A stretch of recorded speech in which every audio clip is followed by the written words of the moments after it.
Aujourd'hui, je vous propose ma recette du pain sans levain à l'huile de coco. C'est parti pour les ingrédients. Vous aurez besoin de 300 g de farine. Ici, j'utilise de la farine T80, plus riche en son de blé que la farine T45 ou la T55, mais vous pourrez bien entendu utiliser la farine de votre choix. Je place donc cette farine dans mon saladier et je forme un puits, dans lequel je rajoute une cuillère à café de sel. J'utilise ici du sel marin, meilleure alternative santé.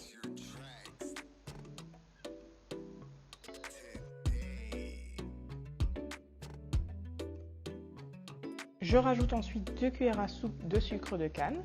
Vous pouvez tout aussi bien n'en mettre qu'une si vous n'aimez pas trop sucré.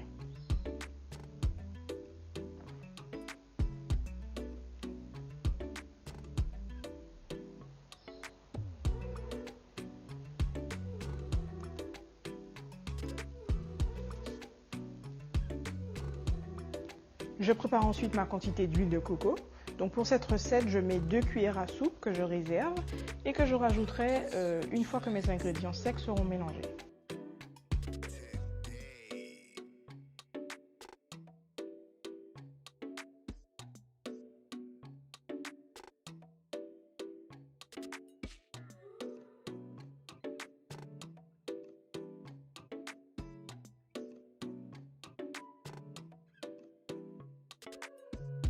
Je prépare 250 ml d'eau tiède, donc là j'utilise One Cup à la manière anglo-saxonne.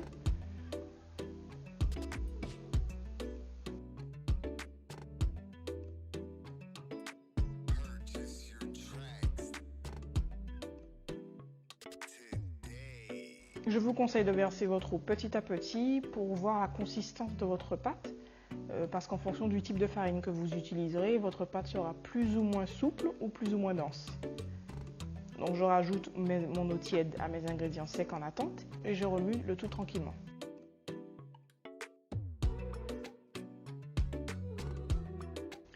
Alors il ne faut pas que votre pâte soit trop collante ni trop ferme. Bon alors moi j'y mets la main, mais vous avez la possibilité de réaliser votre recette au pétrin. J'aime particulièrement le contact avec la pâte. Enfin, j'incorpore l'huile de coco que j'avais réservée et je continue à pétrir. Je pétris pendant 2 à 5 minutes jusqu'à l'obtention d'une boule souple qui se détache bien des parois de mon saladier.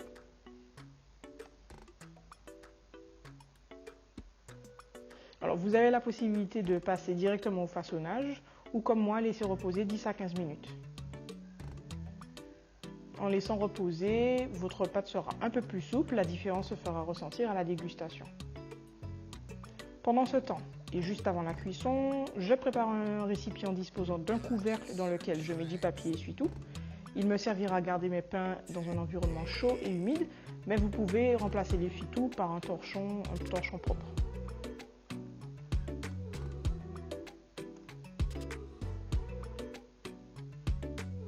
Une fois que ma pâte a reposé, je pétris encore un coup rapidement avec très peu de farine sur le plan de travail.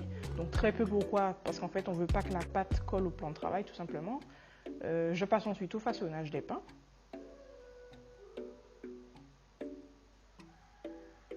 Je divise ma pâte en 4 pâtons qui tiennent en fait dans la paume d'une main. Je forme ensuite des disques d'environ 20 cm de diamètre, mais tout dépendra de votre poêle. Petit détail important, avant de passer à la cuisson, réservez les pâtons façonnés couverts d'un torchon ou d'un film alimentaire comme j'ai fait ici, histoire que leur surface ne s'assèche pas pendant que vous vous concentrez sur la cuisson.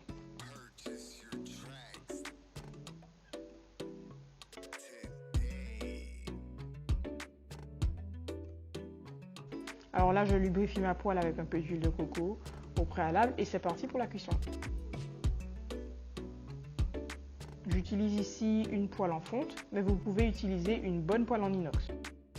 Pour des raisons de santé, je vous conseille d'éviter les poêles anti-adhésives.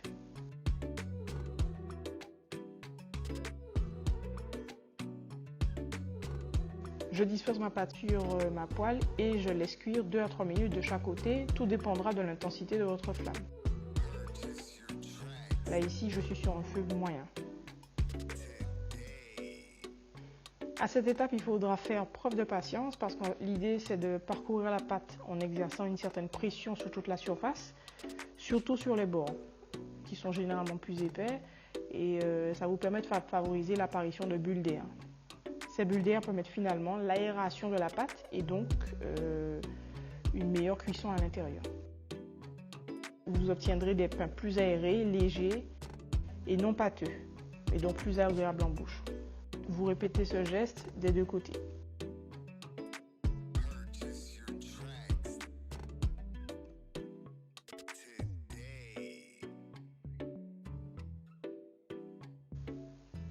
Ah, on y est, c'est ce qu'on recherche. Je vous assure, ce sera aussi beau, aussi bon que beau.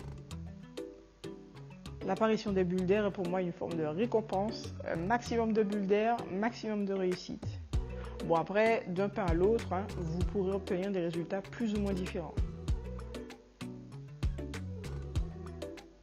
Je retourne en général 2 ou 3 fois, pas plus, parce qu'on ne veut pas que la pâte devienne croustillante et qu'elle s'assèche. Donc, une fois cuit, je les retire de la poêle. Étape tout à fait optionnelle, je les badigeonne d'huile de coco.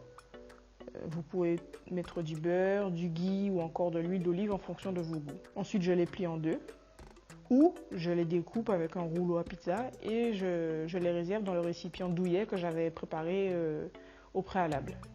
Alors, je vous montre ce que ça donne, vite fait. Regardez-moi ça, super.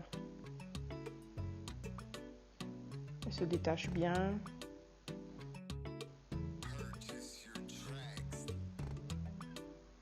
Alors j'ai une préférence pour les pains sans levain frais, donc aussitôt fait, aussitôt mangé.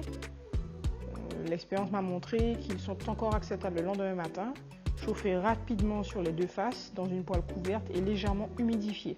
Vous n'aurez pas besoin de les réfrigérer. Alors le pain sans levain, vous pouvez aussi le décliner et l'agrémenter de toutes les façons possibles et imaginables. Ça peut sembler très séquencé comme ça en vidéo, mais en réalité ça se fait vite.